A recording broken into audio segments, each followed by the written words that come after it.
part of the transverse colon.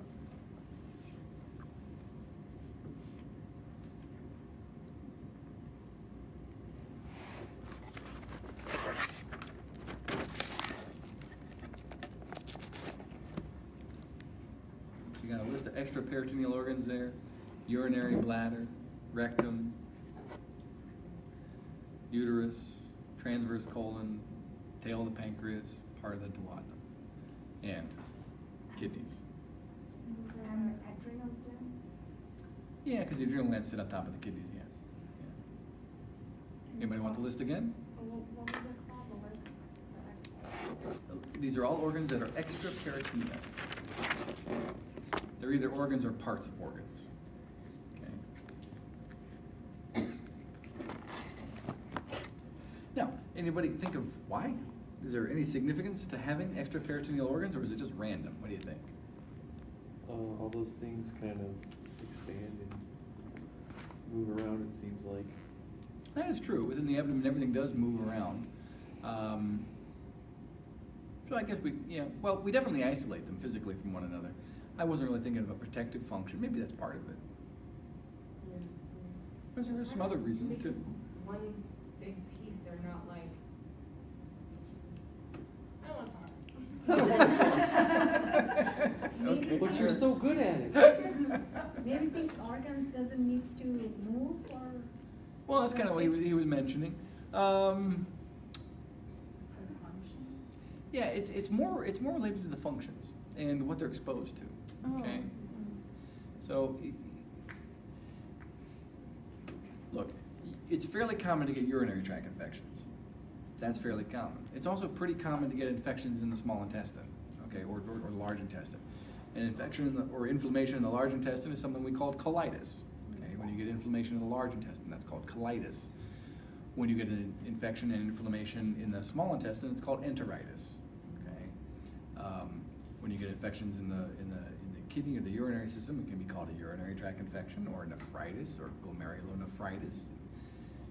And by separating these two, it helps ensure that one will not lead to the other. Okay. If you have a urinary tract infection, it helps prevent it from spreading to the rest of the abdominal viscera. It's more likely that you would have an intestinal infection because that's much more likely to become in contact with microbes from the outside. And it's probably there to prevent the cross-infection of things from the digestive organs to very, very critical organs like the kidneys. Okay. You get enteritis, you're going to be uncomfortable, you're going to get diarrhea, but it's probably not going to kill you. Okay. The most likely thing to happen that could kill you there would you become septic, where it actually gets into your bloodstream and you have shock as a result. On the other hand, you get an infection in the kidneys, and that can kill you pretty quickly. Okay, if the nephrons quit functioning, you can't detoxify your blood, and that's very lethal. So that's probably the main reason why we separate these two. Okay.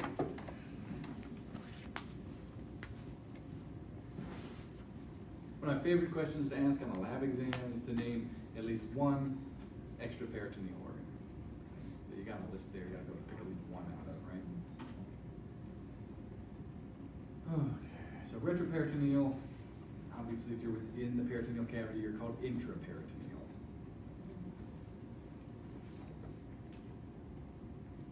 Oh, I double misspelled mesenteric. One S.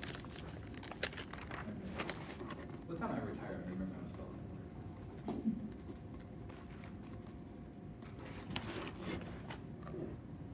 So as I mentioned, you get inflammation within the abdomen. Generically, that if it's within the abdomen, we just call that peritonitis. Okay? If it inflames the membranes around the gut, we call that peritonitis. Okay? We have all had peritonitis at one time or another.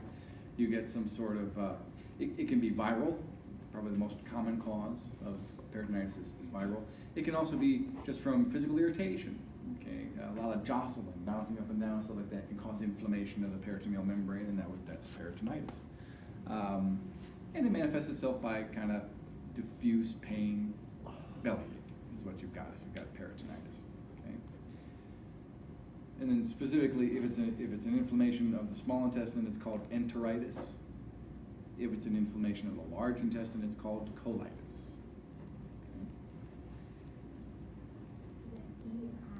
For the intestines, it's an E, enteritis, E-N-T-E-R. O, entero. That's the prefix that means small intestine. Now, enteritis and colitis both manifest themselves by diarrhea. Okay. Especially colitis. If you think about the function of the large intestine, colitis, the large intestine's main job is to absorb water. When it becomes inflamed, that ability to absorb water is impaired, and you wind up making very, very watery stool. And while on the surface that doesn't sound like it's so bad, that can kill you. Okay? If you lose a lot of water very rapidly through watery diarrhea, we call that dysentery. And your electrolyte balance is severely impaired when that occurs. And that can lead to things like muscle cramps and heart attack. Okay? Poor nerve function. So really, if you're suffering from some sort of colitis like that, the treatment for it is, if it's an infectious disease, maybe they'll try to give you some medication to control whatever agent is causing the infection, but it's really to keep you hydrated.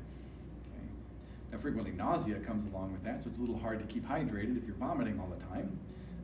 So when people have severe dysentery or something like that, they put them in the hospital, they give them some antiemetics like Phenergan or something like that, and they put an IV line in to hydrate you.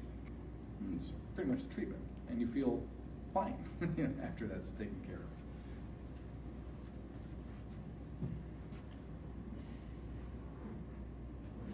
Go ahead.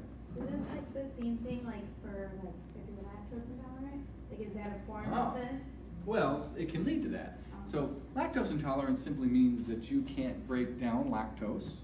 Lactose is a simple sugar, which then will pass undigested into your large intestine, where you have lactose fermenting bacteria like E. coli that just love lactose. So they grow like gangbusters and have a little party in your colon, okay? And as a result, they produce lots and lots of carbon dioxide. And so that leads to a lot of flatus, a lot of gas, right? Which distends the bowels, and the distension of the bowels can cause colitis. So, yeah, it's related,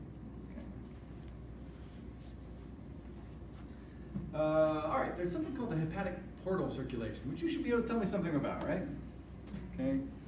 So, for instance, we know that the hepatic porta is that large vein that takes blood from basically all of your digestive organs and the spleen. Okay? So things that lead into the portal vein are things like the superior and inferior mesenteric veins. If you remember, the inferior mesenteric vein goes down to things like the sigmoid colon and the descending colon. The superior mesenteric vein goes to the jejunum and ileum and the transverse colon. It's also joined by the splenic vein and the gastric veins. So the gastric veins and the mesenteric veins, that's all digestive material. The splenic vein is on its way there because the spleen is recycling the red blood cells. Okay? And all of that goes where? Where's the terminus of the portal vein? Liver, right. It takes all of this material to the liver. So in A&P1, usually I introduce portal systems. I don't know if you guys got portal systems introduced there, because there's one in the brain called the hypothalamo-hypophyseal portal system, and that's when I introduce it. But what makes something a portal system is going from one capillary bed to another capillary bed without going back to the heart in between. Okay? That's what makes something a porta. Okay? Capillary bed to capillary bed without returning to the heart in between. If you stop and think about it for a minute, that almost never happens. Okay? We don't go from one capillary bed to another capillary bed without going back to the heart. Okay? If I go to the capillaries in my muscles out here, then I take deoxygenated blood and I take it back to the heart before I send it to the lungs. Right? And when I send it to the lungs, it comes back to the heart again before I go out to the body. So almost in all cases, we go back to the heart between capillary beds. But in a portal system, we don't. Okay? The largest portal system in the body is without a doubt the hepatic portal system. And on Monday, we'll get into liver structure. And I'll get a liver model out. We'll talk about the portal system. We'll talk about the arrangement of the histology of the liver, which is, I think, pretty fascinating. So we'll take a closer look at that. So for now, what I want you to know about the portal system is the portal system simply conducts nutrient-rich blood to the liver for processing. Okay? It's kind of like a coal car. Okay? You can dig up iron ore, out in the hills or something like that, but that's not steel. You got to take that raw mineral and you got to send it to a processing plant. The liver is the processing plant. As we'll talk about, the liver's main job is nutrient interconversion. Okay? So I always tell students, look, what is the main energy source for all of your cells? What is the main energy source for all your cells? What is it? Well, we produce ATP, but you don't eat ATP. Glucose. Glucose is the main energy source for all of your cells. Okay? You also eat almost no glucose. There's almost no glucose in your diet. Okay? So where does it all come from? They come up with the process breakdowns and gives rise to it. Yeah, well, the short answer is the liver. The liver takes all of that stuff we eat and converts it into glucose. Okay? And then it puts glucose out into the blood via the hepatic vein. So you studied the portal system, so you know that blood comes into the liver here, then it spreads out through the liver. Okay? And the liver cells, taking those raw nutrients, convert it into stuff we can use, put it back into the blood, and now it goes from the liver via the hepatic vein into the vena cava in the heart. And now that's pumped off to the lungs, and then finally back to the heart, and then around the body. So when we digest stuff and we absorb it, the first place it goes is the liver. Okay? So we absorb stuff in the gut, and the first place it goes is the liver for processing. Does that make sense? Okay. Which is also why the liver is so susceptible to toxins and things that we might eat. Because the first place it's going to go is the liver, and it's the liver's job to try to tackle that. And sometimes it poisons the liver. All right, good place to stop. I think we'll stop there.